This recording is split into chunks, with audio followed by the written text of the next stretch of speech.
Men rentkardan mashina olib, Drujba mostini yo'lida GAI xodimini formasini kiyib, video olgandik, internetga tarqab ketibdi. Shu bo'yicha meni chaqirtirib, suhbat olib o'tkazishdi. Hech kimga maslahat bermayman, bunaqa xodimlarning formasini kiyib, video qilib nima qilishni. Qilgan xatolarimga hammasiga chaqirtirib, tushuncha berib, chora ko'rishdi. Sizlarga ham bunaqa qilishni maslahat bermayman. Toshkent shahar ichki ishlar bosh boshqarmasi, yo'l harakati xavfsizligi boshqarmasi mas'ullari tomonidan mazkur holat yuzasidan o'rganish ishlari olib borilib, haydovchining shaxsiga aniqlik kiritildi va unga nisbatan tegishli tartibda ma'muriy bayonnoma rasmiylashtirilib, profilaktik suhbat olib borildi.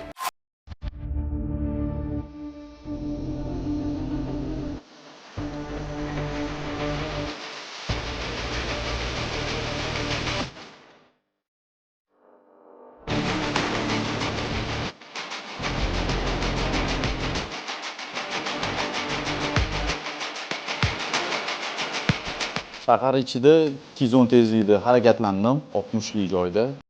Boshqa takrorlanmaydi. Bu yerda mendan kimdir o'rnak olib, mototsiklda mashinada haydasa bo'larkan deb haydashdan qaytaramiz. To'g'ri ko'rishyapti. Yaxshilik bilan tugamaydi. Belgilangan me'yordan tez boshqargani uchun haydovchiga tegishli chora ko'rildi va mototsikli vaqtinchalik saqlash uchun jarima doirasiga joylashtirildi.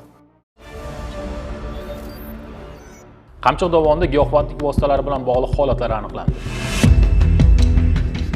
Joriy yilning 13-avgust kuni Namangan muntazam yo'l patrul xizmati maskanida Vodiy Toshkent yo'nalishida harakatlanib kelgan Damas rusumli transport vositasi xodimlar tomonidan to'xtatilib tekshiriladi. Xolislar ishtirokida o'tkazilgan tekshiruvlar davomida yo'lovchiga tegishli bo'lgan sumkasidan o'tkir hidli, to'q yashil rangli, saqchsimon giyohvandlik vositasiga o'xshash moddalar borligi aniqlanadi. 14-avgust kuni soat 03:30 atrofida aynan ushbu yo'l patrul xizmati maskanida Vodiy Toshkent yo'nalishida harakatlanib kelgan Lacetti rusumli transport vositasi ham xodimlar tomonidan to'xtatilib tekshiriladi.